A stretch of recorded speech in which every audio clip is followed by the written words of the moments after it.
Venezuela's government said Thursday it was sending military units to the southwestern region of the country as protests against President Nicolas Maduro become increasingly more violent. The Wall Street Journal obtained this amateur video that shows a person left bleeding on a sidewalk in Caracas, Venezuela's capital city.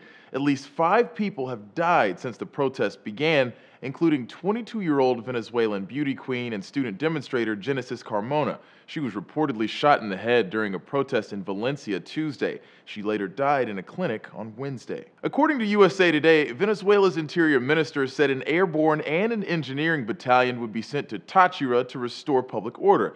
The writer says protesters there have paralyzed the city, but the use of the army marks an escalation of the conflict, which is presenting Maduro with his biggest political challenge since he was sworn in last April. The demonstrators, who are mostly students, have been protesting against inflation, unemployment, and rampant violence in the streets. One of their demands is for Maduro to resign. As Quartz reports, the mayhem in Venezuela has divided South America, with the leaders of some countries backing Maduro and others giving more reserved responses to the violent protests. Leaders of Bolivia, Ecuador, and Argentina have all vocally supported Maduro.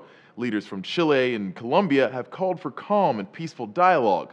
Maduro responded to the latter group saying, "Enough with others meddling in our internal affairs. Venezuela's problems will be resolved by Venezuelans." Maduro has also turned his anger to the U.S., saying President Obama's public condemnation of the violence in Venezuela presented a gross interference in internal affairs. The Latin Times says Maduro wants outsiders to believe his country isn't in turmoil, which the paper speculates is part of the reason why he expelled 3 U.S. diplomats and is threatening to ban CNN. Meanwhile, Venezuelan prosecutors dropped murder charges against leading opposition figure Leopoldo Lopez.